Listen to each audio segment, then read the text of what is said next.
Olá, eu sou o Marcelo Aguilera e este é mais um vídeo da Oficina de Casa. Neste vídeo eu vou apresentar para vocês diversas ferramentas de medição e marcação, que é esse universo que está aqui em cima da bancada. Então eu vou mostrar cada uma delas, as suas características e como se usa.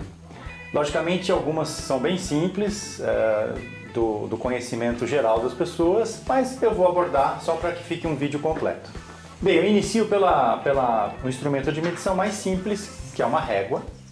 Aqui eu tenho uma régua metálica de 1 metro de comprimento, com escalas de milímetros e centímetros. Você pode também ter uma escala de polegadas, mas assim, o mais usual para o dia a dia eu diria que é centímetros e milímetros. O outro instrumento é a trena. A trena também é um instrumento de medição bastante comum. Eu tenho aqui dois tamanhos, uma de 8 metros, uma de 5 metros. Aqui no caso elas têm escalas de milímetros e centímetros. E assim, vou falar para vocês alguns detalhes que são interessantes, que até geram um pouco de polêmica em relação a pontos da trena. O primeiro ponto é essa chapinha que tem na ponta da trena. As pessoas acham que a chapinha dá diferença de medida. Na realidade, essa chapinha existe justamente para que não haja diferença de medida. Eu vou explicar para vocês. Eu encostei a trena e marquei 20 centímetros.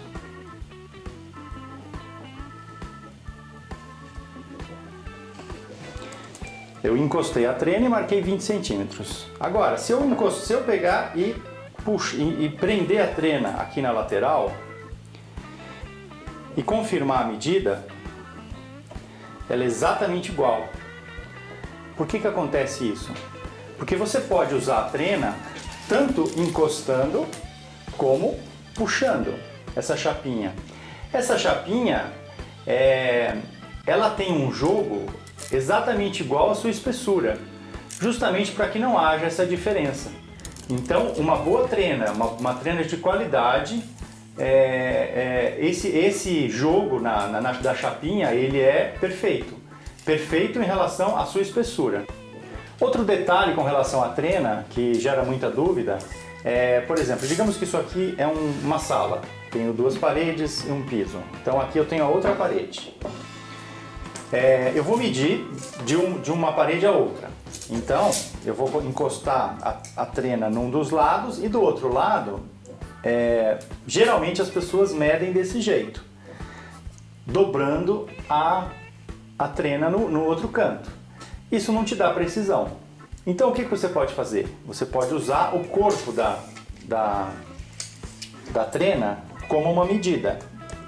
Então aqui eu tenho uma medida exata, eu tenho a medida da medição da trena mais o tamanho do corpo da trena. Se você observar na trena, ela traz no seu corpo, pelo menos nas trenas de qualidade, ela traz o tamanho do seu corpo, justamente para você somar na medida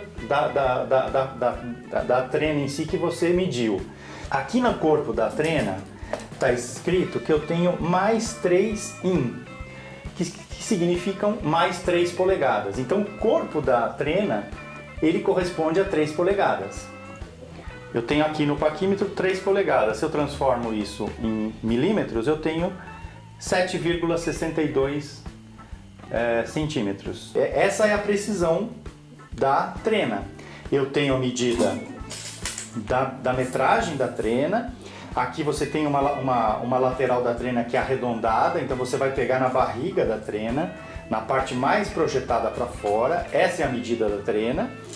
E se você pegar a projeção da trena, você tem mais 3 polegadas. Então, esse é o recurso que você tem para fazer medições precisas nessa situação. Existem as trenas grandes, com uma escala bem grande para você medir longas distâncias. Então, por exemplo, aqui eu tenho uma trena de 20 metros. Então você quer medir um cômodo, um terreno, você tem uma trena que te atende a essa necessidade. Porque você medir, vamos dizer, longas distâncias com uma trena pequena, você tem que ficar medindo, somando, então não dá muito certo. Então essa aqui é a praticidade da trena longa. Essa é de 20 metros, mas existem até maiores. Aqui você enrola tranquilo. É muito importante prestar atenção nesse tipo de trena, aonde se inicia o zero da escala dela. Eu já vi trenas desse tipo, onde o zero é aqui nesse ganchinho. E no caso dessa, o zero está aqui. Então, quando você for usar a trena, preste bastante atenção nisso.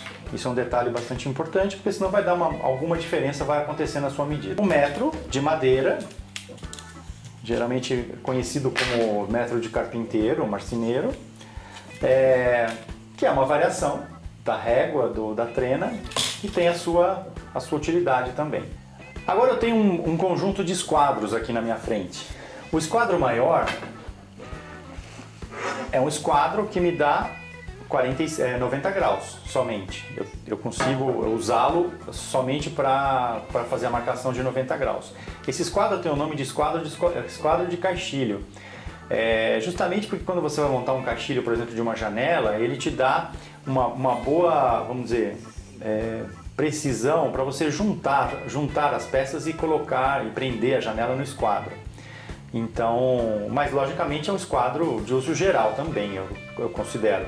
Porque em situações grandes você vai ter condição de fazer uma boa verificação do esquadro.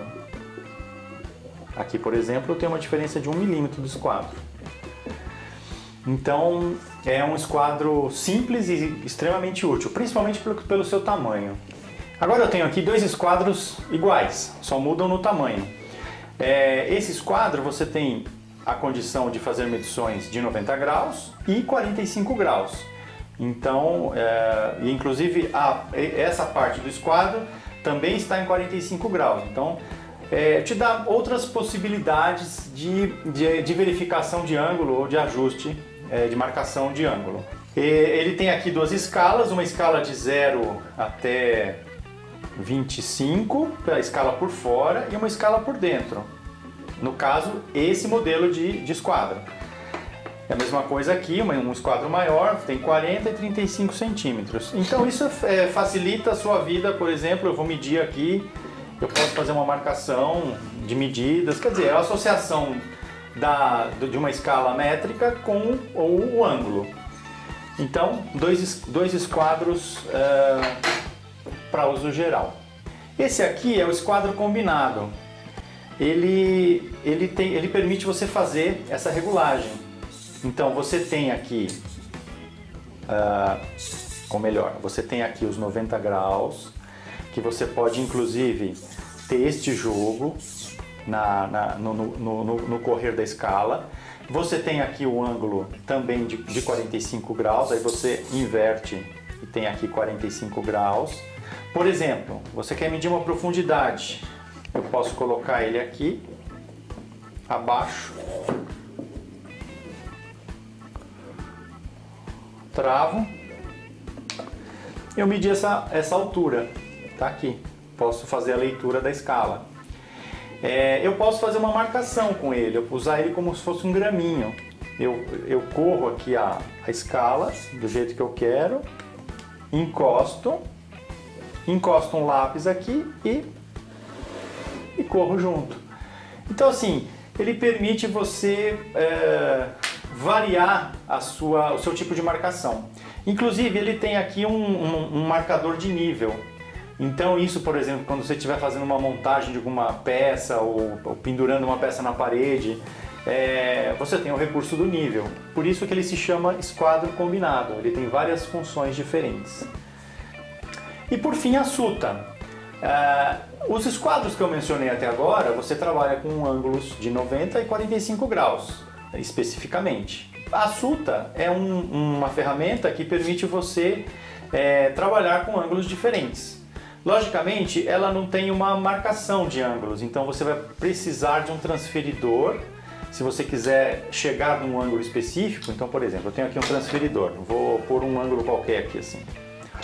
Então, quero transferir esse ângulo para uma peça que eu estou fazendo. Eu chego aqui, alinho a suta com o transferidor, travo a suta.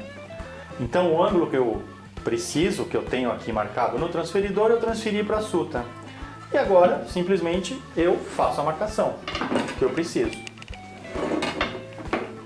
Venho aqui, Então, eu diria que é um esquadro com a facilidade de você definir o ângulo. Você pode, inclusive, usar a suta, usar a suta para captar uma medida de ângulo e depois você medir com um transferidor. Então você tem, vamos dizer, o caminho inverso da situação. Então essa é a suta. O compasso também é um instrumento bastante simples e comum de medição e marcação, que você pode inclusive até construir um. Eu tenho aqui um compasso que você encontra em papelaria, que é o compasso tipo compasso de professor, que é duas madeirinhas redondas e encaixa-se um giz aqui e o professor faz círculos na lousa. Então, por exemplo, uma dica, né? Pega um lápis, prende com uma fita crepe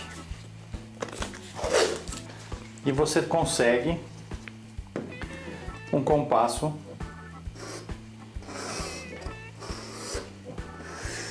perfeito.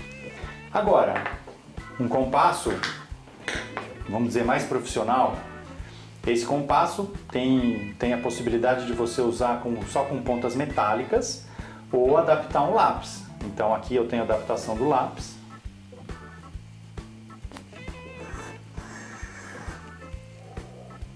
Então você remove o lápis e coloca a outra ponta metálica.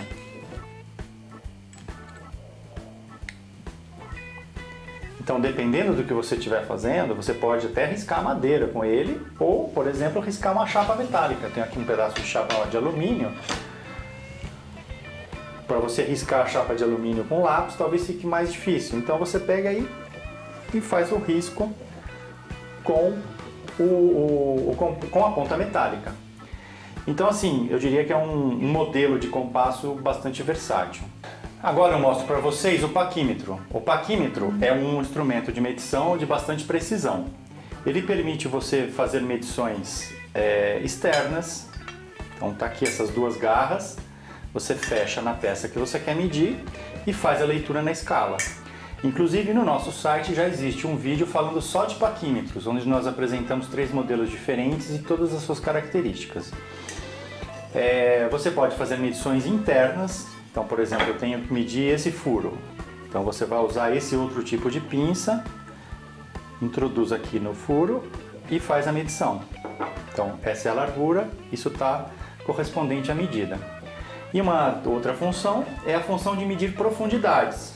Ele tem essa haste, à medida que você abre o paquímetro e você corre com ele, sai uma haste exatamente igual à abertura do paquímetro. Então você pode usar essa haste para medir uma profundidade. Está aqui. Então essas são as funções. Esse paquímetro em especial chama-se paquímetro universal, em que você faz a leitura numa escala, uma escala métrica. Eu tenho aqui um outro paquímetro que é o paquímetro eletrônico, onde você tem a leitura através de um visor. Então esse daqui inclusive é bem mais prático do que o universal, porque você simplesmente faz a leitura. Ele tem as leituras em milímetros e em polegadas e basicamente as mesmas funções de medição do outro.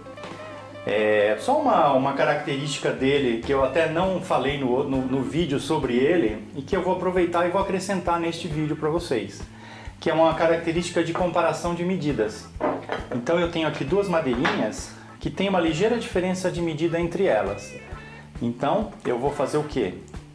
Com o paquímetro você faz a medição de uma delas. Tá aqui. Eu vou colocar em milímetros. Já está em milímetros. Então eu tenho 27 milímetros,09 a medição desta largura.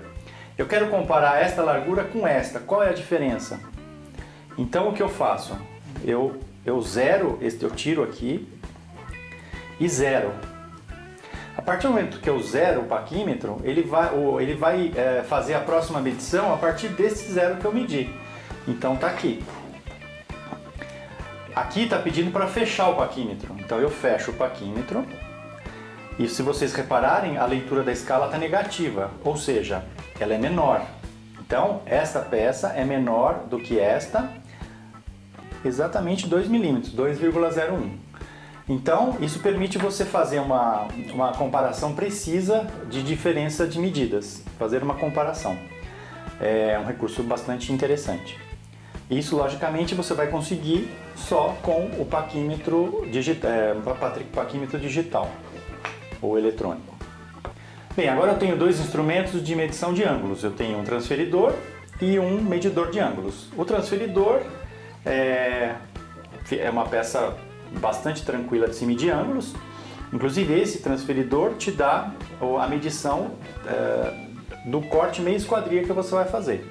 Então, se você tem que fazer uma emenda em ângulo, ele vai te dar a metade desse ângulo completo, justamente para você cortar a peça.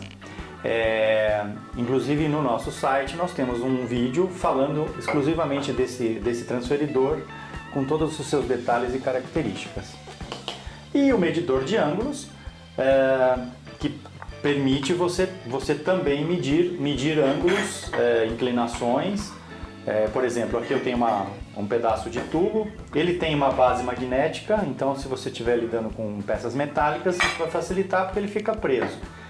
E ele tem que funcionar sempre na vertical, porque o ponteiro dele funciona como se fosse um pêndulo, ele vai sempre procurar ficar na vertical. Então a inclinação que você der vai ser marcada na escala dele. Bem, você pode usar o medidor de ângulos em conjunto com um esquadro metálico, com que ele fique preso, e aí você pode medir, por exemplo, uma angulação de alguma peça aqui. Logicamente você precisa prestar atenção, porque o ângulo que você vai ter aqui marcado é um ângulo complementar, então você precisa ter certeza da leitura que você vai fazer. Porque você vai estar fazendo a leitura em relação a 90 graus, porque eu estou colocando ele em função nos 90 graus de um esquadro. Mas é perfeitamente tranquilo fazer essa leitura. Então aí, dois instrumentos muito legais para se fazer leitura de ângulos. Inclusive o medidor de ângulos, também nós temos um vídeo no nosso site falando sobre ele, mostrando os seus detalhes, suas características e principalmente o seu uso. Existe o graminho, que é um instrumento de marcação. Eu tenho aqui dois modelos. Então, nesse mais simples, eu tenho aqui uma ponta metálica e o corpo dele se movimenta. Então, você marca uma medida, trava, vem na peça que você quer marcar e faz a marcação. Mas ele serve para fazer marcações paralelas, marcações sempre iguais que você necessite fazer, então você não precisa ficar medindo e marcando, você já trava a medida aqui e vem marcando. Esse modelo, que é um graminho um pouco mais elaborado, ele tem o recurso de um lápis aqui, então ao invés de uma ponta metálica tem um lápis. Esse modelo aqui, eu posso adaptar aqui uma ponta metálica e transformá-lo num compasso. Então eu travo aqui para fazer círculos. Então esse é o graminho. Inclusive no nosso site também temos um vídeo mostrando inclusive a confecção desses dois graminhos e a sua utilização. Outro instrumento de medição que é muito simples e bastante útil é o prumo. O prumo basicamente é um peso metálico, é um prumo, um modelo de prumo para você utilizar para definir verticalidades. Então, digamos, você tem, vou fazer uma suposição, você tem uma estrutura numa parte alta que você precisa transferir essa medida, vamos dizer, essa referência de medida para a parte de baixo. Então, ao você encostar a linha do prumo na parte de cima, você transfere o alinhamento de cima para o alinhamento de baixo. E aí você consegue fazer a marcação, alinhar a parte de cima com a parte de baixo. Então, esse prumo vai servir para isso. Um outro modelo de prumo é um modelo que você usa em conjunto com uma peça de madeira. Essa peça de madeira, ela é exatamente da largura do prumo. Então, como é feita essa medição? você encosta a parte de cima, a peça de madeira, você encosta na peça que você quer conferir. A parte de madeira vai dar o paralelo da linha, porque a espessura dos dois é igual. Então, aí você espera o prumo parar de balançar e você vai verificar se essa peça está no prumo ou não. Aqui no caso, ela está pedindo para entrar um pouco. Ela está torta, ela está caindo para frente. Então, eu preciso endireitar essa peça para poder o prumo encostar, assim como a madeira está encostando. Então, essa é a leitura de um prumo. Então, ele é extremamente útil na construção civil, justamente para verticalidade de paredes, de portas, de batentes, e mesmo na marcenaria. Você pode utilizar para estar vendo o prumo de paredes ou mesmo de armários colocados. Eu diria que é vamos dizer, um complemento de um nível de mão, por exemplo. Então, esse é o prumo. Outro instrumento de medição, ou melhor, de marcação, muito útil é o nível de mão. O nível de mão, aqui no caso, esse nível de mão, ele te dá a condição de ver as 3 ângulos diferentes de nivelamento. Você tem o nivelamento horizontal, você vai enxergar nesta bolha de água. Você tem o nivelamento vertical, você vai enxergar nesta bolha de água. E aí esse aqui ainda tem o nivelamento em 45 graus, que é assim. Então você também pode conferir um ângulo de 45 graus se está realmente em 45 graus com essa leitura da bolha. Um outro exemplo, que inclusive nós temos um vídeo no nosso site falando como pendurar uma estante. Eu ensino a você, por exemplo, se você tiver que fazer 2 furos e que esses 2 furos fiquem nivelados para fazer, por exemplo, a fixação de uma estante. Você faz o primeiro furo, alinha uma régua nesse primeiro furo, posiciona um nível de mão em cima da régua e você consegue, com o nível de mão, nivelar essa régua. Então isso permite você fazer uma marcação no mesmo alinhamento do primeiro furo, seguindo um nivelamento. Então você transfere esse nível daqui para cá, ou seja, você está usando o nivelamento, mas você está usando a régua como referência. Então é uma dica bem interessante na hora de, por exemplo, pendurar alguma coisa que você tenha furações precisas e que precisem ficar niveladas. Agora eu estou aqui com uma situação, um protótipo, para mostrar para vocês a famosa mangueira de nível. Mangueira de nível também é um instrumento de marcação extremamente simples, fácil de usar e muito útil, principalmente na construção civil. Mas na sua casa também, em alguma situação, ele vai ser muito interessante. Mangueira de nível é simplesmente uma mangueira plástica, onde você tem uma mangueira cristal, que você está vendo o nível da água. Você enche essa mangueira de água e você vê o nível da água nas 2 pontas. A mangueira de nível, você precisa, um detalhe importante é que ela não tenha bolhas dentro dela. Então você encaixa ela numa torneira e deixa a água fluir bastante, e aí você interrompe a entrada de água e tenha certeza de que não tenha bolha, porque a bolha pode alterar o nivelamento. Então, como funciona como funciona tirar um ponto de nível? Esse tipo de marcação é a marcação que se faz para mostrar que este é um ponto de nível. Isso é usado na construção civil. Então, eu quero jogar este ponto, essa cota de nível, para outra parede, lá no outro canto. O que eu tenho que fazer? Eu tenho que pegar o nível da água e a outra pessoa que estiver do outro lado tem que ficar com a mangueira parada. Ela encosta a mangueira na parede, mais ou menos na altura da mangueira que você está segurando do outro lado, e ela não mexe mais na mangueira. Então aqui a pessoa, a garrinha, segurou a mangueira, ela está parada. Agora eu vou transferir a medida para lá. O que eu faço? Eu pego aqui esse nível e vou subindo ou descendo a mangueira até que o nível da água se iguale com a minha marcação. Pronto, eu nivelei. Então, quando eu conseguir igualar o nível da água à marcação que eu tenho, eu aviso a outra pessoa. Aí a outra pessoa vai pegar um lápis e vai fazer a marcação na parede lá onde ela está. Então ela vai fazer a mesma marcação, um tracinho e um risco embaixo.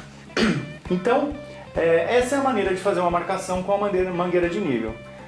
Relembrando, não pode haver bolhas, não pode haver nenhuma interferência na mangueira na hora que estiver fazendo a marcação, e uma ação para ser feita em duas pessoas.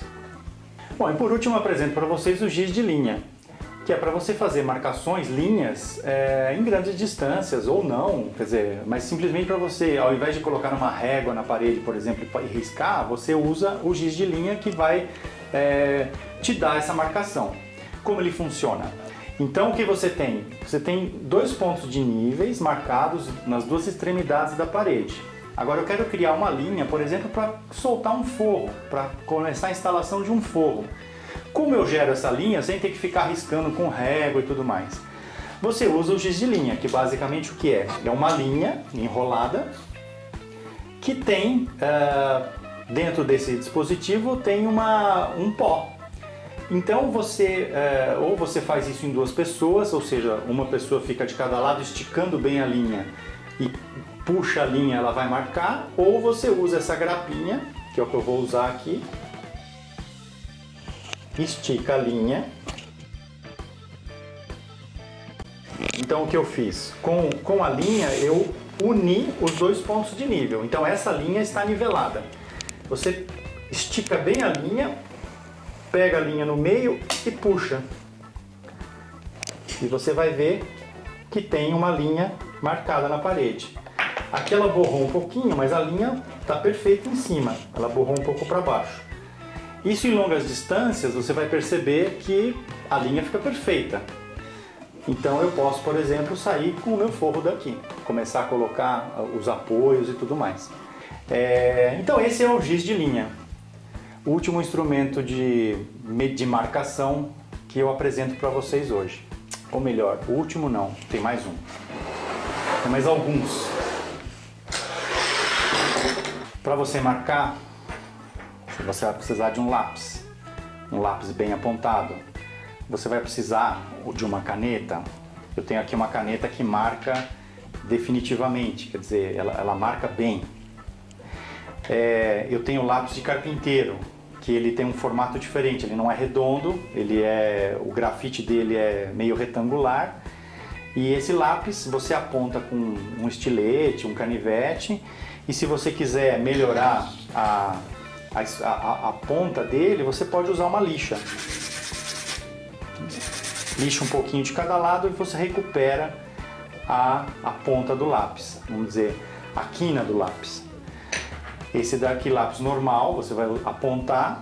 E por fim, um riscador metálico. Se você estiver fazendo marcações, por exemplo, em chapas metálicas, você, utilizando o riscador, fica mais fácil de marcar a chapa metálica. E, se precisar, uma borracha. Então esse foi o nosso vídeo de hoje. Diversos instrumentos de marcação e medição.